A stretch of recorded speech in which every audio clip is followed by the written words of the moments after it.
ఎప్పటికప్పుడు తాజా వార్తలను అందిస్తున్న జీకే న్యూస్ కు స్వాగతం.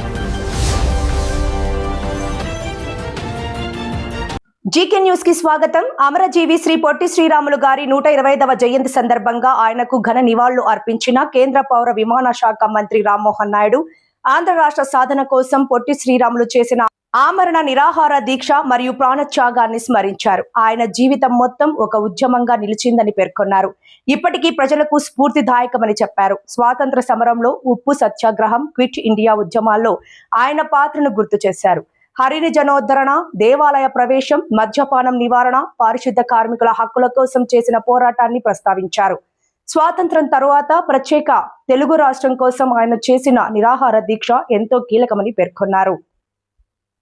ఆయన త్యాగ ఫలితంగా భాష ప్రాతిపదికన రాష్ట్రాల ఆవిర్భావానికి దారితీసిందని, మద్రాసు రాష్ట్రం నుంచి ఆంధ్ర విభజన సాధ్యమైందని తెలిపారు.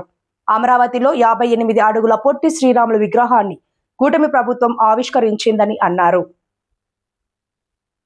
ముఖ్యమంత్రి నారా చంద్రబాబు నాయుడు, ఉప ముఖ్యమంత్రి పవన్ కళ్యాణ్ పాల్గొనడాన్ని గర్వంగా పేర్కొని మెమోరియల్ ట్రస్టుకు కృతజ్ఞతలు తెలిపారు.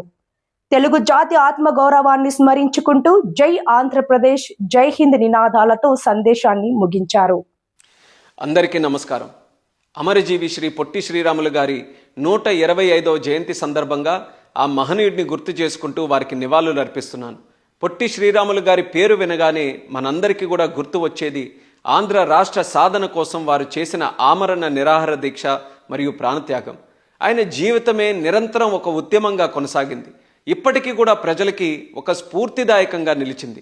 భారత స్వాతంత్ర సమరంలో ఆయన ఓ అచంచలమైనటువంటి యోధుడు. సివిల్ డిసొబీడియన్స్ మూమెంట్, ఉప్పు సత్యాగ్రహం, క్విట్ ఇండియా ఉద్యమాల్లో చురుగ్గా పాల్గొని ప్రజల్లో ఎంతో చైతన్యం నింపారు. హరిజనోద్ధరణ కోసం, హరిజనుల దేవాలయ ప్రవేశం కోసం, ఖాదీ ప్రచారం కోసం, మద్యపాన నిర్మూలన కోసం, పారిశుద్ధ్య కార్మికుల హక్కుల కోసం ఆయన చేసిన పోరాటం కూడా అసామానమైనదని గుర్తు చేస్తున్నాను.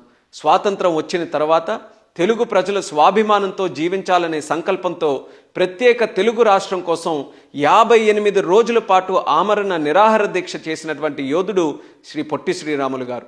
చివరికి ప్రాణత్యాగం చేసి దేశంలో మొట్టమొదటిసారి భాషా ప్రయుక్త రాష్ట్రాలకు పునాది వేసిన మహనీయుడు కూడా మన పొట్టి శ్రీరాములు గారు.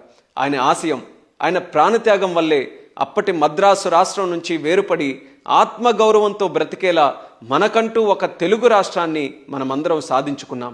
ఇలాంటి మహనీయుడు 125వ జయంతి సందర్భంగా రాష్ట్ర రాజధాని అమరావతిలో కూటమి ప్రభుత్వం, మన ముఖ్యమంత్రి వర్యులు నారా చంద్రబాబు నాయుడు గారు, ఉప ముఖ్యమంత్రి గారు పవన్ కళ్యాణ్ గారు వాళ్ళ చేతుల మీదుగా పొట్టి శ్రీరాములు గారి 58 అడుగుల స్టాచ్యూ ఆఫ్ సాక్రిఫైస్ విగ్రహాన్ని నేడు ఆవిష్కరించుకోవడం ఎంతో గర్వించదగ్గ విషయం.